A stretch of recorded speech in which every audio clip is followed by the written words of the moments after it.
श्रीगुरुपादाय आचार्य सिंहरूपिणे श्रीमद् भक्ति प्रज्ञान केशवैति नामिने वंशा कल्पतरुभ्यश्च कृपा सिन्धुभ्यैव च पतितानां पावनेभ्यो वैष्णवेभ्यो नमो नमः। नमो महावदन्नाय कृष्ण प्रेम प्रदायते कृष्णाय कृष्ण चैतन्य नामने गौरतिसे नमः। जय रूप सनातन भट्ट रघुनाथ श्रीजीव गोपाल भट्ट दास रघुनाथ इच्छय गोसाई करी चरण बंदन जावैते विघ्ननाश भीष्ट पूरन महाभाव स्वरूपतं कृष्ण प्रिया भूरियसी प्रेम भक्ति प्रदेवी राधिकेतां नमाम्यहम्। राधे वृंदावनाधीशे करुणामृत वाहिनी कृपया निज पदाब्ज दास्यं मह्यं प्रदीयताम्। वन्दे नंद ब्रजस्त्रीणां पादरेणुभीक्ष्णश यशांघ्रि कथोद्गीतं पुनाति भुवनत्रयम्। जय श्री कृष्ण चैतन्य प्रभु नित्यानंद श्री अद्वैत गदाधर शिवासादि श्री गौर भक्त वृंद। बोलो हरे कृष्ण कृष्ण कृष्ण हरे हरे हरे राम राम राम हरे हरे। बोलो श्री गुरु जी महाराज की जय, गुरु परंपरा की जय, सर्व संतन हरिभक्तन की जय।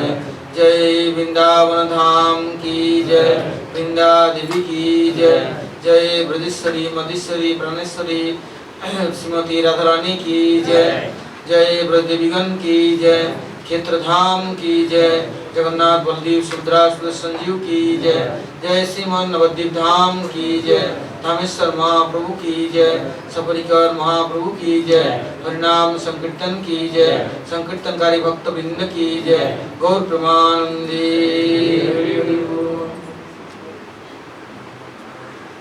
आज राधाष्टमी राधा रानी के जन्मदिन है,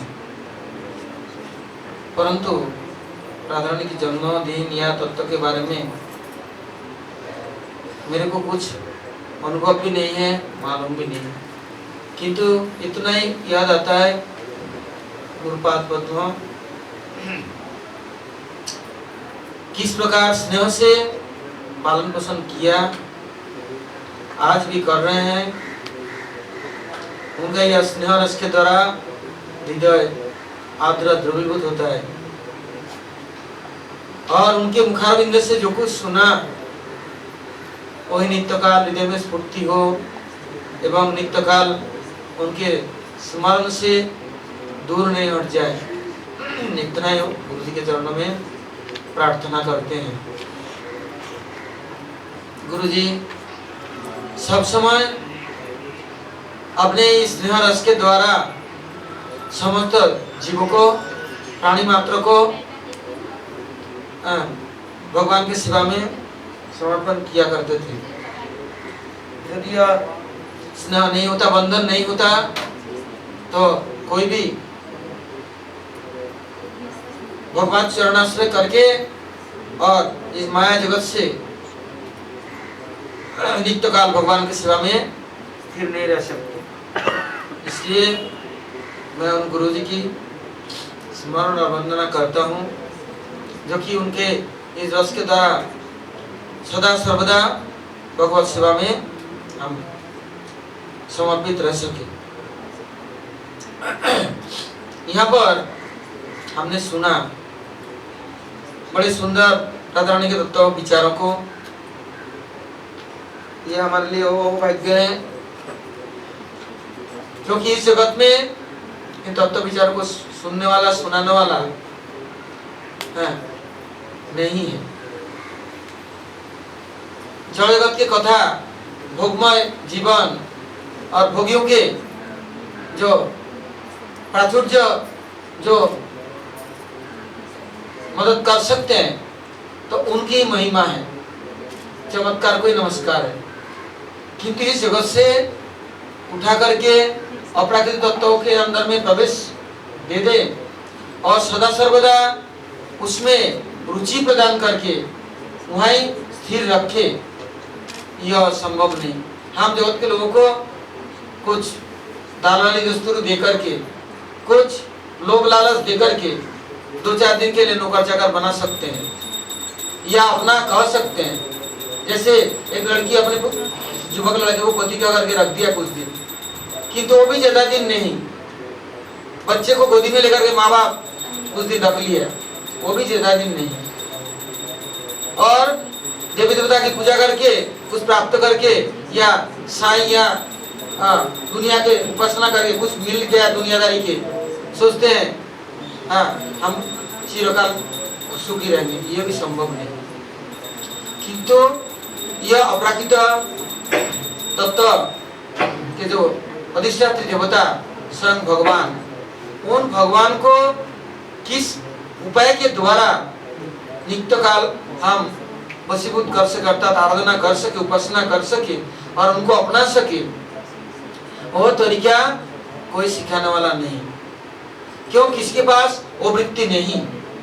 आज यदि कोई सिखाना चाहता है तो गाय पाल करके गाय का दूध काट करके लेना है और बुढ़ी हो गए तो बेच के भी उसको खा जाना है। ऐसी भगवत उपासना जगत में सिखाते हैं। शालिग्राम जी की पूजा करो और नारायण की, गोपाल की, कृष्ण की, हमारा घर परिवार सुखमय रखे, हमारा नाती पोता बढ़ते रहे और हमारा खेत खलिहान खूब हरा भरा हो, हमारा तंदुरुस्ती बने रहे, खूब हम भोग कर सके। और नहीं तो भगवान के ताकत नहीं है, भगवान को उठा के दे दो।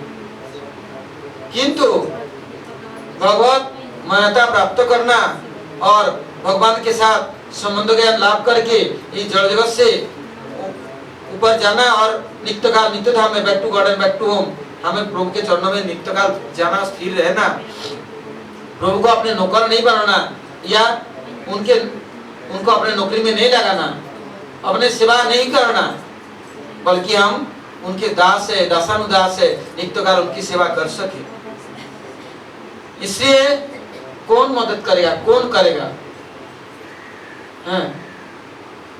अभी थोड़ी देर पहले हम लोगों ने सुना, आराधना नाम सर्वेशाम विष्णु आराधनाम परम तस्मात् परतरम देवी तदिया नाम समर्चनम। किसी एक समय पार्वती देवी ने शिव ठाकुर से पूछा, प्रभु आप अपने चित्त में इधर शांति कहाँ से ले आया? परा शांति और परमानंद में मग्न है, आपको किसी से न घृणा है, न किसी की अपेक्षा है, न किसी को उपेक्षा है, न किसी का अनादर है, न किसी से आप क्रुद्ध होते हैं, रुष्ट होते हैं, और न किसी चीज की जरूरत है। कौन सा ऐसा रस आपने प्राप्त कर ली क्योंकि आपको किसी की जरूरत ही नहीं है, आप सबसे परे हो गए। किसकी आराधना करते हैं? ऐसे आराधना को सिखाया किसने? मैं पास में हूं, कभी ने थोड़ा पानी भी मांगा नहीं, एक कपड़ा भी मांगा नहीं, ये नहीं कहा कि मैं थक गया थोड़ा दाब दे, ये नहीं कहा कि खाना दे दे, भोजन दे दे। कौन सा रस आपने पान किया कि आप तृप्त हो गए और आपका किसी की जरूरत ही नहीं है? ऐसा क्या चीज आपको मिला है? कौन ने दिया है?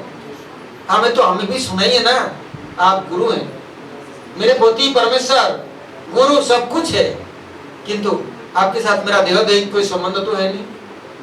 बड़े आराधना के साथ आप मिले, आप अब मुझे आराधना सिखाइए जो कि मैं भी आपकी तरह निर्लिप्त, निर्गुण, अव्यय, अनादि और सबसे अलग निरंजन होकर के उन परम रस में मग्न हो जाए।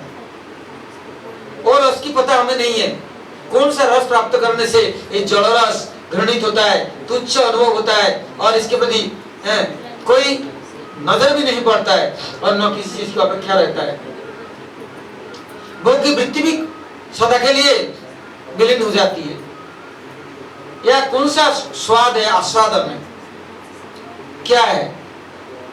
तब कहते देखो पार्वती, आराधना नाम सर्वेशाम, आराधना में सर्वश्रेष्ठ आराधना विष्णु की आराधना है। किंतु जानते हैं, तथाकथित या शास्त्र सम्मत बात जोगी ऋषि महर्षि सब जानते हैं, किंतु एक गोपन बात और भी है और बड़े रहस्य है। क्या? तस्मात् परतरम देवी, देवी उससे एक परतर परम और वाक्य है और श्रेष्ठ बातें हैं। क्या? तदीय नाम समर्चनम, यदि कोई उनके तदीय है उनका सम्यक रूपेण अर्चनम, सम्यक रूप से उनकी आराधना करो। तो तदीय और एक है मदीय, तद वस्तु भगवान के सेवा में समर्पित है। कौन? वस्तु और वास्तव वस्तु। अभी कुछ हमें मिला, हम दान दे दिया, तो अपने को नहीं दिया, तो ये दान नहीं माना जाता है, ये दलाली दस्तूरी होती है, ब्राइब होता है। मेरे को 5 रुपए मिला, मैंने 1 रुपया 98 दान दे दी, तो मालिक मैं बन के रहा और वो भिखारी है या ग्रहिता है, वो हमारे लिए छोटा है, तो हमने 1 पैसा गुल्लक में डाल दिया या 5 रुपया 100 रुपया 1000 रुपया डाल दी, किंतु अपने को तो गुल्लक में डाला नहीं। जब तक अपने को दिया नहीं तब तक तो दिया नहीं कहा जाएगा। पहले अपने को दो, तब आप तो दिया बनेंगे, और जब तो दिया बनेंगे तब वो आपको मुदिया बनाएंगे। मम मेरा कहेंगे, तू तो मेरा है कहेंगे, नहीं तो सबको मेरा नहीं कहा जा सकता, तो मेरा नहीं कहा जा सकता। तो ये भाव कहीं नहीं है, ये भाव केवल मात्र ब्रज में ही है, ब्रजवासियों में है। उनको भगवान का करके पूजा नहीं करते। मेरा गोपाल है, मेरा कन्हैया है, मेरा प्रियतम है, कोई उनकी आरती नहीं करते और न बैठा करके चरण धोते, न अभिषेक करते, न पूजा पाठ करते हैं। जन्मदिन में जसोदा माता सबको बुलाया, ऋषि महर्षि ब्रह्मर्षि सब आशीर्वाद दे गया। वो लोग गोमूत्र से, गोबर से और गाय के दूध से, घी से और दही से उनको पंचगव्य बना करके स्नान करा दिया। अरे तेरे पवित्र पवित्र मंत्र पढ़ दिया और रक्षा कवच पढ़ दिया, ललाटे केशवाय नमो, नारायणाय नमो, माधवाय नमो करके सब इंद्रियों की रक्षा कर दी। गाय के पूछ से कान छेद करके उसमें डाल दिया, बोले देख, और गाय के पूछ को माला बना दिया, देख तेरे कोई भूत प्रेत सैयदाला कोई नहीं आएगा। क्यों? भगवान को अपने को समर्पण कर दिया, समर्पित आत्मा है। तो ममा यह कह सकते हैं, मेरा कह सकते हैं, नहीं तो सब पूजा करनी है प्रभु, हे जगदीश्वर है। और तमेव माता च पिता तमेव विद्या द्रविणम त्वमेव है, ये सब कहेगा, किंतु मैं तुम्हारा हूं ये भी कह सकता है, तुम मेरे हो ये नहीं कहेगा। तो भगवान में ममता तो होगा नहीं। तो कहते हैं गुरुजी देखो ये सब भाव विचार किधर से आएगा? जब तक कि ब्रज के वीथियों में, गलियों में ब्रह्मा जी कहते हैं ना, वंदे नंद ब्रजे स्त्रीणाम, ब्रज में जो स्त्रियां हैं उनके चरण धूलि एक वंदे नंद ब्रजे स्त्रीणाम, पाद रेणु है अभिष्णु, पाद रेणु अभिष्णु, हमें एक धूलि का ना हमारे सर पर उल्टी पड़ जाए, हमारे बुद्धि के विकार सदा के लिए चले जाए।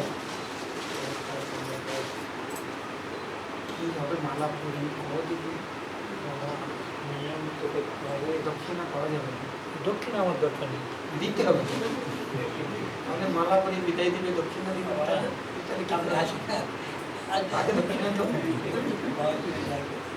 কিছু লাগবে, দাদুকে দিতে হবে। तो अभी ब्रह्मा आदिगुरु वो पितामह जो सिखाया उस बातों को हम लोग को मानने की कोशिश करना चाहिए, जानने की कोशिश करना चाहिए, समझने की कोशिश करना चाहिए। आदिगुरु और पितामह कहते हैं उन ब्रज के वीथियों में जाओ वहां जाके एक धूलिकणा लो शर्माते सर्वांग में। क्यों? परब्रह्म परात्पर परमेश्वर हैं, गायों के पीछे पीछे सुबह से शाम तक घूमते हैं, केवल उस धूलि के ब्रज के रज ब्रज। और रज में विशेषता क्या है? हैं? क्योंकि जब तक उस धूलि में महाप्रभु स्वयं कहते हैं मेरे को शीत धूलि सदृश मान विचिन्न, मेरे को धूलि सदृश धूलि का सदृश मुझे बना दो, ये कहते हैं। अब हम लोग आज के जो तिथि पूजा है उनके बारे में हम लोग कुछ कीर्तन करने जाएंगे। गुरु जी का कहना है ये जो रस उपासना ये यदि सीखना है तो ब्रज में जाकर के सीखना है। वेदों में मंत्र है, कहते हैं घर बनाने के लिए, बिल्डिंग बनाने के लिए बालू है, सीमेंट है, ईंट है, सब कुछ है, मिस्त्री भी है। फिर यदि पानी नहीं है, रस नहीं है तो वो नहीं बनेगा। और रस में इतना ताकत है, इतना बड़ा ईंट पत्थर को बालुओं को सबको इकट्ठे करके और 10 मंजिल 50 मंजिल 100 मंजिल खड़ा करके रख देता है। कौन शक्ति? वो रस। वो रस नहीं है तो कर दे कोई, सब बिखर जाएगा। कहते हैं विश्व ब्रह्मांड का सृष्टि स्वयं ब्रह्म नहीं कर सकते। इससे हमारे संप्रदाय में शक्ति परिणामवाद, शक्ति के द्वारा ही समस्त कार्य परिचालित होती है। ब्रह्म स्वयं परिचालित होते हैं।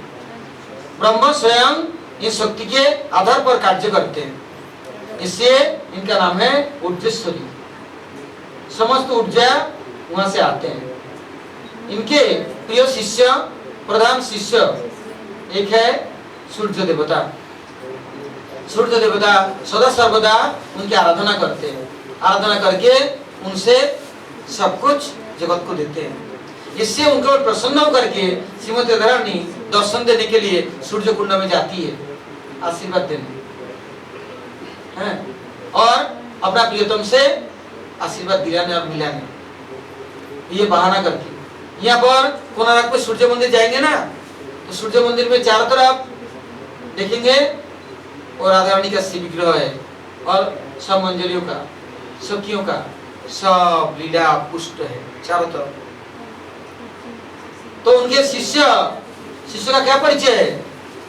अब यहाँ गुरु जी का शिष्य है कौन? हमारे महंत महाराज वंशीपदन। यदि गुरु जी का नाम नहीं है, गुरु जी का कोई उपदेश नहीं है, गुरु जी का शिक्षा नहीं है और गुरु जी का कुछ भी परिचय नहीं है, तो उनको शिष्य कहा जाएगा? क्या कहेंगे? हैं? कहेंगे ये खुद ही खसम है, सारे दुनिया को बेगम बना लिया, खुद खसम बन के बैठ गया, अर्थात खान समा बना के खुद मालिक बन के बैठ गया। किंतु अनुगत जन अपने प्रियतम की समस्त पूजा उपकरण वैशिष्ट एवं सब कुछ अपने हृदय में जैसे रखते हैं, ऐसे बाहर में भी सबको उसी में ही उत्प्रोत करके, अद्भुत करके उसी में ही स्थिर रखते हैं। अब कहते हैं श्रीमती राधा रानी का आज जन्मदिन है। इसमें विभिन्न तरह की बातें हम लोगों ने सुना। क्या कहते हैं सुनो। जब नंद महाराज के घर में नंद के आनंद भयो, जय कन्हैया लाल की, कृष्ण आए, नंदनंदन आए, जसोदानंदन आए। आने के बाद में क्या हुआ? तुरंत ब्रज में खबर हो गया, हल्ला हो गया। हाँ, ऐसे हल्ला हो गया कि ब्रज के गली गली में सबके हृदय में वो वृत्ति छा गया, चौंक गया, क्या रस वर्षा होने लग गया। किंतु ये कैसे नित्यकाल स्थित रहेगा, कैसे इसकी प्राचुर्यता दिखाई देगी और कैसे सब लोग इसका अनुभव करेंगे। उस समय विश्वान महाराज पूछ रहे, विश्वान महाराज 4 भाई है, विश्वानु, सुभानु, बृहद्भानु, भानु, ये 4 भाई। ये लोग पहले से ही सूर्य देवता की आराधना करते थे। और कहीं कहीं शास्त्र में लिखा है ये लोग दूसरे कुछ नहीं है, ये सूर्य के ही स्वयं साक्षात प्रकाश है। अब ये लोग आराधना में मस्त हो गए। किसके? ब्रह्मा के। आदि गुरु ब्रह्मा पितामह उनका आराधना किया। शिव जी की आराधना करके नंद महाराज जी के पिता पर्जन्य ऋषि प्राप्त किया था। किसको? कृष्ण को, उनके आशीर्वाद से। और उन्होंने ब्रह्मा की आराधना की। ब्रह्मा की आराधना की किस तरह से? हम जो परब्रह्म परात्पर कृष्ण नंदनंदन के रूप में आए हैं, उनकी विधान हम कैसे करें, उनको खुश कैसे करें? कोई हमें ऐसा कोई उपाय दीजिए जिनके उनके नित्य काल उनकी सेवा कर सके, उनको प्रसन्न कर सके, उनको खुश कर सके और उनके आराधना कर सके और उनके वो हमारे ही द्वारा प्रिय और वशीभूत हो और हमारा द्वारा प्रसन्न हो। नहीं तो यदि घर में दो जने हैं, कोई किसी से प्रेम नहीं, क्यों? एक दूसरे को प्रसन्न करना नहीं चाहते, वो कोई दूसरे को खुश करना चाहते हैं और दूसरे को खुश करना चाहते हैं, इसे दोनों में मिलते नहीं। आप दोनों का ये चित्तवृत्ति एक तात्पर्य हो भगवान के विधान के लिए, तो फिर तो कोई दुख की बात नहीं रहेगा। किंतु ये होता नहीं, हमारा अलग अलग चित्तवृत्ति है, इससे हम खुद दुखी रहते हैं। विश्वानु महाराज जैसे नंद महाराज भगवान परब्रह्म परात्पर उनको प्रसन्न करना चाहते हैं, जसोदा माता जैसे उनको प्रसन्न करना चाहती है, ऐसे विश्वानु महाराज के हृदय में यह भावना आई, मैं कैसे करूं? मेरे को ओ भगवान परब्रह्म परात्पर परमेश्वर आए हैं, हमने सुना, उनके लिए क्या मैं उपहार दूं, क्या उपाय दूं जिससे कि वो प्रसन्न हो जाए, खुश हो जाए। सबको ईश्वर को कुछ समर्पण करना चाहिए। अपने को समर्पण कर देना बहुत अच्छी बात है, कि तो अपने को समर्पण किया इसका मतलब अपना जो कुछ वस्तु है वो भी तो समर्पित होगा। यदि अपने को समर्पण किया और बोले ये सब कुछ आपका है, तो चाबी मेरा है, मैं अपने को दे दिया किंतु तो चाबी दूंगा नहीं। तो विश्वान महाराज ब्रजवासी ऐसे नहीं थे, नंद महाराज ऐसे नहीं थे। विश्वान महाराज और नंद महाराज से बड़े दोस्ती थी, इतना प्रीति। सोचते हैं विश्वान महाराज साक्षात कृष्ण को देखा, क्या सुंदर है? जिनको देख करके श्याम सुंदर को और कुछ देखने की इच्छा नहीं होती। ऐसे श्याम सुंदर की प्रसन्नता के लिए मैं क्या काम करूं, क्या वस्तु दूं, क्या लाऊं? विश्वान महाराज दिन रात इसी सिलसिले में पड़ गए। अपने माता मुखारा को पूछा, मुखारा मैं क्या करूं? उनकी दादी है राधा रानी की, तो उन्हें बताया देखो यहाँ पर विश्वान खोर है, कुंड है, और यहाँ पर ये दानगढ़, मानगढ़, विलासगढ़, भानगढ़ है। यहाँ पर हमने सुना ब्रह्मा जी 4 स्वर लेकर के यहाँ बैठ कर ये तप कर रहे हैं। ब्रह्मा जी से पूछा, जब ब्रह्मा जी से पूछा, विलासगढ़ में जाकर एक और तप किया, फिर दानगढ़ में, फिर भानगढ़ में, फिर मानगढ़ में, सब जगह जाकर के तप किया। 4 युग तप, अर्थात 4 युग की आराधना की। करने से ब्रह्मा जी प्रसन्न होकर के बस ब्रह्मा जी ने एक चीज बतलाया, ये बड़ा गोपनीय तत्व है। ये सब चीज गुरु वर्गों के बड़े देन था। उन्होंने क्या दिया? बोले देख, मेरे पास जब सृष्टि के प्रारंभ में मेरे को स्वयं भगवान ने ये बीज दिया था, ये बीज मेरे पास रखा है, यह बीज तू ले जा और इसका जप करना, तेरे अंदर में सब कुछ प्रकाश हो जाएगा। तो ये बीज मंत्र गुरुदेव देते हैं। ये बीज मंत्र दूसरे को कोई नहीं देता, ब्रह्मा स्वयं विश्वान महाराज को बीज मंत्र देते। जब ये बीज मंत्र प्राप्त किया, वहां पर गौहर में एक सुंदर कुंड है जिसमें कि समस्त तीर्थ विराजमान है। ब्रह्मा जी के आंख के आंसू वहां आकर के जमे और समस्त तीर्थ का जल वहां विराजमान है। विश्वामित्र महाराज वहां आकर के स्नान करके वहां पर ध्यान करने लगे। ध्यान करने तो क्या दिखा, कोई चिंता करने की नहीं है। अब नंद महाराज यहाँ नहीं रहेंगे, नंद महाराज चले जाएंगे गोकुल महावन में। विश्वामित्र महाराज बोले मैं भी चले जाऊंगा। वहां जाकर के रावल में जमुना किनारे रहने लग गए। किंतु ये जो मंत्र मिला, ये मंत्र छोड़े नहीं, गुरु निष्ठा। गुरुजी ने बीज मंत्र दे दी, जिन्होंने इस मंत्र को सर्वस्व मान करके सब समय आराधना उपासना कर सकते हैं, जब कर सकते हैं, उनके साथ सब कुछ प्रकट हो सकता है, सब कुछ उनके सामने है। अब ये बीज मंत्र उपासना करते, किंतु करने का तरीका ब्राह्म मुहूर्त, बिल्कुल 3 बज जाएगा। साधक यदि उस समय यदि शरीर के अंदर में निद्रा आलस्य के अंदर में जगड़ करके और उनको आलिंगन करके पड़ा रहेगा तो भूतो न भविष्यति ब्रह्म राक्षस बनेगा। और यदि उस ब्राह्म मुहूर्त में और ब्रह्म की उपासना के लिए उस बीज मंत्र का आराधना करते हैं, ध्यान करते हैं, तो वो तीत करके वो परब्रह्म को परिवेश अर्थात प्रसन्न करने के लिए समस्त रस से पूर्ण और अभिज्ञता से पूर्ण हो जाएगा, सब प्राप्त करेगा। इसलिए उन्होंने पढ़ा आराधना नाम सर्वेशाम विष्णु आराधना परम तस्मात् परतरम देवी तो दिया नाम समर्चनम।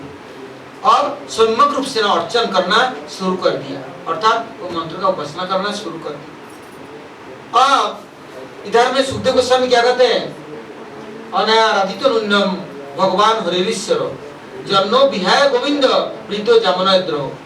इसका अर्थ विभिन्न आचार्यों ने टीकाकारों ने विभिन्न प्रकार किया है, हमें इससे मतलब नहीं है। हमारे गुरुदेव क्या कहते हैं, गुरुदेव कहते हैं कोई भी आराधना करने जाए, हरि उनको जाकर के आराधना सिखाते हैं। हरि आराधना करने से हमें क्या लाभ है। कोई कहता है अनाराधितो नुन्नम भगवान हरिश्वर, हरि ने आराधना की, नहीं, हरि आराधना सिखाते हैं। किसको सिखाते हैं, जो आराधना तो दियो की करना चाहते हैं, आराधना सिखाने आए।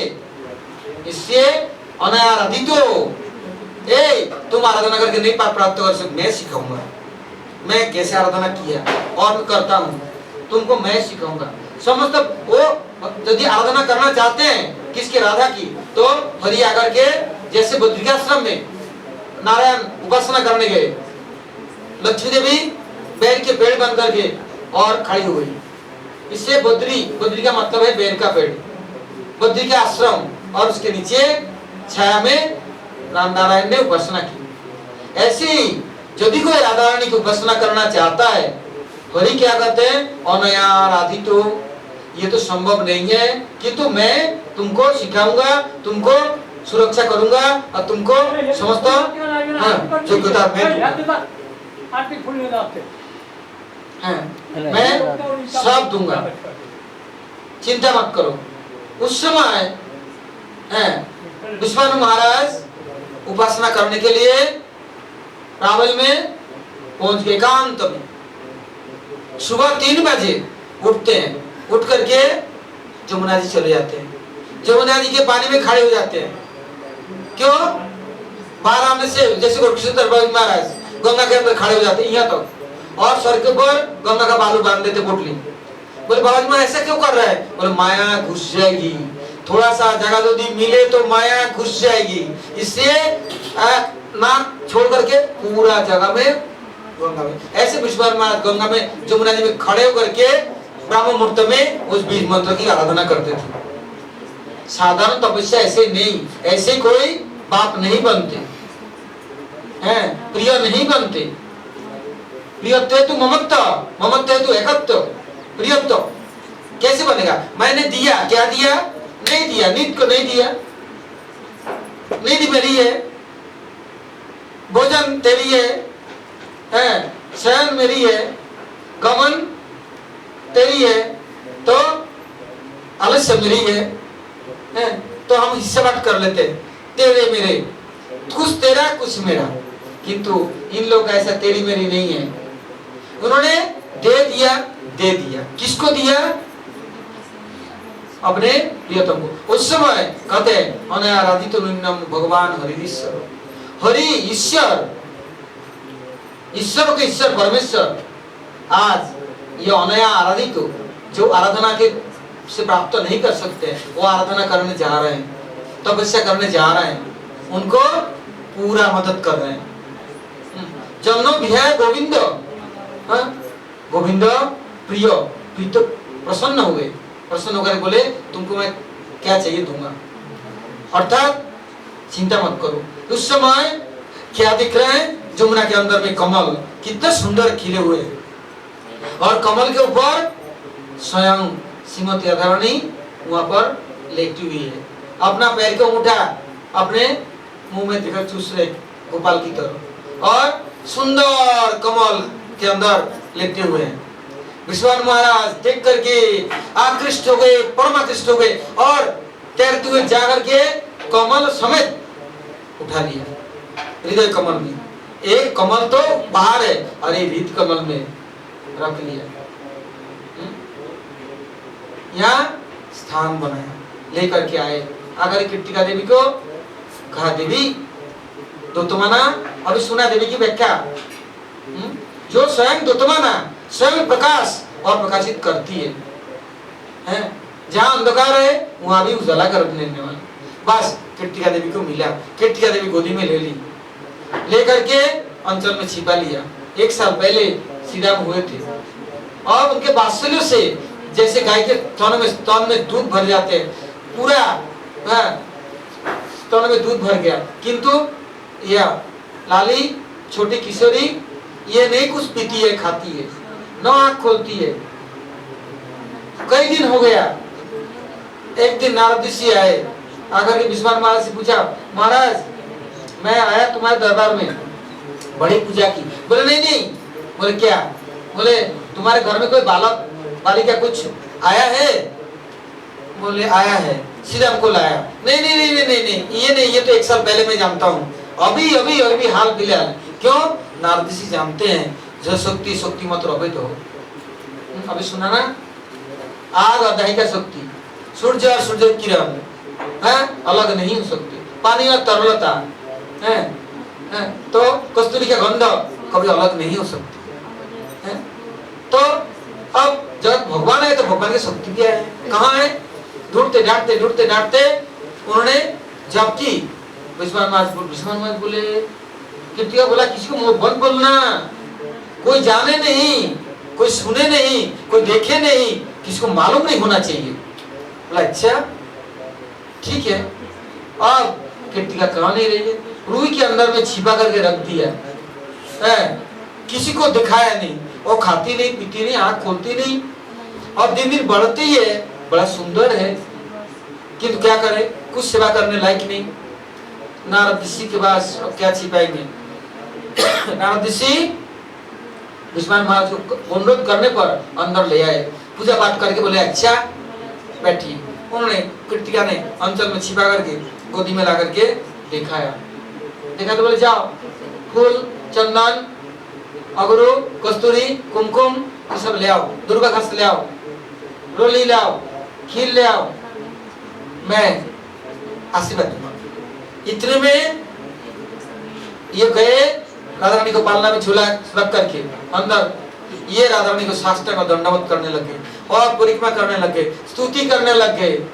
कैसा अहो है, उन लोगों ने चरण धूलि पर प्राप्त इच्छा की, और हे किशोरी मेरे पर कृपा करो, मेरे तो आराधना नहीं होता, मैं अब तक हरि हरि कीर्तन किया, नारायण नारायण श्रीमन नारायण नाम करता रहा, और जगत के जितने भगवान के नाम है मैंने सारा कीर्तन करके कभी भी वो सुख नहीं पाया जो राधे तुमको दर्शन करके तुम्हारे हैं ये सानिध्य में आकर के जो सुख मुझे मिला, अब मैं कैसे तुम्हारे बनूं और तुम्हारे दास बनूं, मुझे अपना दास बना।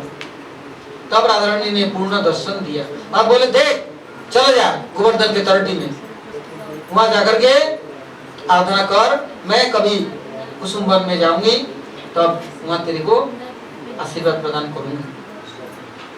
अब वहां से नारद ऋषि जब इतने में आ गए, वो बालिका होकर छोटी सी किशोरी बालिका होकर सो रही है पालना में, और नारद ऋषि ने उनको पूजा किया, आशीर्वाद तो नहीं, पूजा किया करके तब जब तब करके परिक्रमा करके बोले मैं जा रहा हूँ, ऐसा करो जब तक नंदन को नहीं लाओगे, एक पालना में नहीं सुलाओगे, उनके उच्छिष्ट नहीं दोगे, तब तक ये आंख नहीं खोलेगी, ये नेत्र नहीं खोलेगी। ये तब नेत्र खोलेंगे जिस समय उनका श्याम सुंदर का दर्शन करेंगे। तो आप कहीं जाकर के जब उनके नंद महाराज को निमंत्रण दिया, हो गया ये बात 15 दिन, तो निमंत्रण देके लाला को ले आए, दर्शन एक पन्ना में रखे, तब दर्शन किया, तब से जगत का कुछ ग्रहण करने लग गए। तो ये जो श्रीमती राधारानी है, उनकी उपासना कोई साधारण बात है? ये कौन सिखाते हैं? स्वयं परब्रह्म परात्पर परमेश्वर सिखाते हैं। ये केवल मात्र गुरु प्रदत्त बीज मंत्र की उपासना, और वो भी ब्राह्मण मुहूर्त में, वो भी कौन से गंगा जमुना है और ब्रजधाम में, तब कोई जगह के सिद्धि होती है। हम लोग अभी तो अपना गुरु पूजा करेंगे, फिर अभिषेक करेंगे, अभिषेक करके फिर अपना भगवान का प्रश्न व्यास होगा, इसके बाद में हम लोग फिर बैठेंगे, कीर्तन होगा एवं आरती और उनका कथा, और भी कीर्तन करेंगे। अभी थोड़ा सा हमने शुरुआत की, उनके अथा अनंत लीला है एवं अनंत महिमा है। किसी भी शास्त्र में कहीं भी आप जाइए, राधा रानी के अलावा किसी की महिमा से कोई महिमा नित्य नहीं है। उनको यदि उपासना कोई किया नहीं तो और कुछ समझ भी नहीं सकते, जान नहीं सकते। इससे आज हमारे बहुत सौभाग्य का दिन है। यहाँ हम लोग गुरु महाराज के अंतिम यात्रा के उपलक्ष्य में गुरु महाराज जी यहाँ आए, विराजमान हुए, और चिरकाल यहाँ ही विप्रलम्ब क्षेत्र में विराजमान है। हम लोग उनके आश्रम अनुगत्य में हम लोग उनकी इष्ट जो परमाराध्या देवी श्रीमती राधारानी का आज अभिषेक और जन्मतिथि का पालन करने की प्रयास करेंगे। गौर प्रेमानंदे।